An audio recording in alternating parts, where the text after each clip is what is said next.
जी दोस्तों, आप सबको द हॉट इशू के 41 एपिसोड नंबर 41 में मैं वेलकम करता हूं। और आज मैं आपसे जो बातें करना चाहता हूं उसमें सबसे पहले तो गिलगित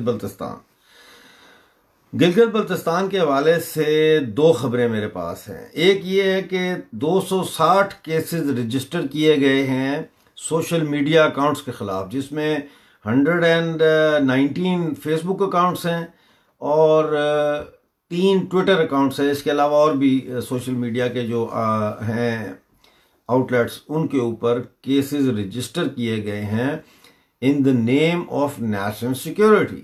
अब ये ऐसी गवर्नमेंट है पाकिस्तान की कि उसको गिलगित बल्तिस्तान के सोशल मीडिया से जो है वो खतरा लाहक हो गया। तो ये बेसिकली जो है पब्लिक ओपिनियन को सलब करना, पब्लिक ओपिनियन को कर्व करना, पब्लिक ओपिनियन को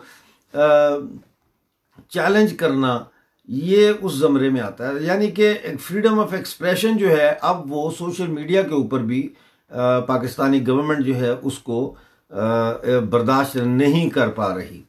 दूसरी खबर जो है वो ये है कि देखें, आपको पता है कि कल इमरान खान जो है पाकिस्तान का सिलेक्टेड वजीर आज़म, वो चलास गया और चलास जाके उसने द्यामर भाषा डैम की कंस्ट्रक्शन का इफ्तिताह किया। वहाँ एक प्लेट भी लगाई और उसका इफ्तिताह किया। अब इस मौके के ऊपर गिलगित बल्तिस्तान के लोग जो है कम से कम एक्सपेक्ट कर रहे थे कि कुछ नहीं तो एक प्राइम मिनिस्टर आया है हमारे इलाके में तो कोई ना कोई चीज़ अनाउंस करेगा, कोई पैकेज अनाउंस करेगा, कोई जो है वो हमारे लिए कोई लेके आएगा खुशखबरी। लेकिन वो क्या खुशखबरी लाए? वो ये खुशखबरी लाए हैं कि दिसंबर 2020 तक, यानी इस साल के आखिर तक, ज़िला द्यामर जो है जहाँ पे ये द्यामर भाषा डैम बन रहा है, इस पूरे ज़िले में 120 जो है वो प्लूटून्स पाकिस्तान मिलिट्री की डिप्लॉय की जाएंगी। अब आप इससे अंदाज़ा लगा सकते हैं कि 120 platoons is quite a significant number. Already they are sending 20,000 troops, जिसमें बहुत ज़्यादातर जो है वो ऑलरेडी वहाँ डिप्लॉय हो चुके हैं। उसके ऊपर से एक सिलेक्टेड रीजन में जहाँ पे ये डैम बन रहा है, वहाँ पे किसी भी डैम के ख़िलाफ़ प्रोटेस्ट या एजिटेशन या कोई जुलूस या कोई पब्लिक गैदरिंग जो है, उससे ये इतने खाइफ हैं कि इन्होंने वहाँ उसको एक मिलिटराइज्ड ये जा रहे हैं। तो इसको हम कंडेम करते हैं और सबको कंडेम करना चाहिए। और हम समझते हैं कि एक जो इंडिया की टेरिटरी है उसके ऊपर पाकिस्तानी फ़ौज की इस तरह की बदमाशी जो है उसको हम किसी कीमत पर भी कबूल नहीं करेंगे। चलते चलते आपको ये भी बता दूं कि चाइना में एक्सक्यूज मी, चाइना में 3 लाख जो लोग थे मजदूर मेहनतकश और जो फिशरीज की इंडस्ट्री के साथ वाबस्ता थे, वो अब बेरोजगार हो चुके हैं। और ये इसलिए हुआ है कि जो यांगसी रिवर है उसमें वो तकरीबन 6000 किलोमीटर लंबा है, 6300 गालबन किलोमीटर लंबा है। उस पे मुख्तलिफ स्पॉट्स पे जहाँ फिशिंग होती थी, मछेरे जो है फिशरमैन फिशिंग करते थे, वहाँ 10 साल का बैन लगा दिया चाइना ने। और उस 10 साल के बैन के नतीजे में उन्होंने कोई उनको रेसिप्रोकल जॉब्स नहीं दी कि भाई अगर आप लोग बेरोजगार होंगे तो ये पैकेज है आपके लिए।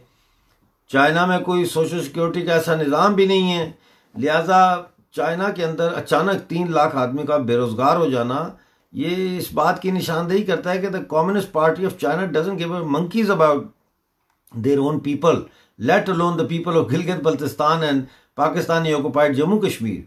तो चाइना जो है वो अब एक अथरा घोड़ा बन चुका है, एक पागल जो है वो रीछ है, एक पागल ड्रैगन है जिसके दिमाग जो है उसमें सिवाय दूसरों को खा जाने के, दूसरों के टेरिटरीज इन्वेड करने के और इकोनॉमिक एक्सपेंशन के कुछ नहीं है। अब इसमें 3 पहलू हैं और उसके बाद मैं आपसे इजाज़त चाहूँगा। नंबर वन ये है कि आइडियोलॉजिकल जो कल्चरल जो डोमेन है उस कंट्री की जहां चाइना जाता है, सबसे पहले उसको डिस्ट्रॉय करने की कोशिश की जाती है। नंबर दो जो है वो इकोनॉमिक एक्सपेंशन है, और उसके साथ ही रिलेटेड है टेरिटोरियल एक्सपेंशन। तो हमें इस चीज़ को समझना चाहिए, ये पूरा एक पैकेज होता है, ये कोई एक चीज़ इनफरादी तौर पर नहीं चल रही होती, ये कलेक्टिवली इसको। तो इसके खिलाफ भी जो है वो हमारी जो लड़ाई है वो इसी तरह होनी चाहिए।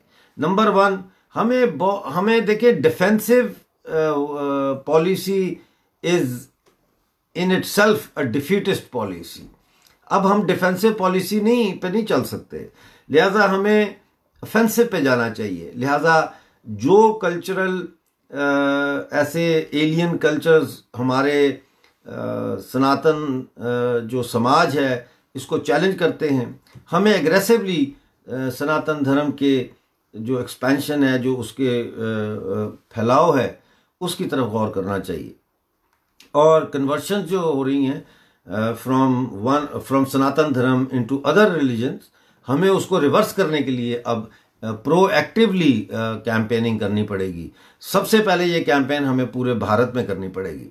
नंबर दो है इकोनॉमिक्स का जहां तक ताल्लुक है, तो हमें अब प्रोटेक्शनिस्ट इकोनॉमिक्स की बजाय एग्रेसिव इकोनॉमिक पॉलिसीज अपनानी पड़ेंगी। We have to go in and fight for our ground, economic ground in the world market, और एग्रेसिवली। और तीसरा जो है वो ये है कि हमें जो हमारी टेरिटरीज पाकिस्तान ने या नेपाल ने या चाइना ने जो हमारी टेरिटरीज जो है उनको ऑक्यूपाई किया है, दिस इज द टाइम कि हम एग्रेसिवली जो है वो अपनी टेरिटोरियल लिबरेशन जो है उसकी तरफ आगे बढ़ें, बजाय इसके कि माजी की तरह जब 1962 में इंडिया चाइना की वॉर हुई तो चाइना से बहुत सारा इलाका जो है वो ले लिया था इंडिया ने वापस, लेकिन वो मुआहदा हुआ और मुआहदे के बाद इंडियन जो कांग्रेस की गवर्नमेंट थी उन्होंने कहा कि ठीक है जी, हम ये जगह वापस आपको देते, यानी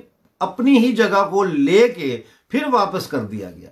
यही 1965 में हुआ, यही 1971 की वॉर में हुआ, और इसलिए अब हमें ये पॉलिसीज जो है इनको छोड़ना पड़ेगा, हमें आगे बढ़ना पड़ेगा। हमें POJK को आज़ाद कराना है, हमें गिलगित बल्तिस्तान को आज़ाद कराना है, हमें अक्साई चीन को आज़ाद कराना है, हमें शसगाम को आज़ाद कराना है, और इसके अलावा भी जितनी भी हमारी टेरिटोरियल जो बाउंड्रीज पे जो घुसपैठ हुई है, हमें अब उसको रिवर्स करना है। तो इसके साथ ही मैं आपसे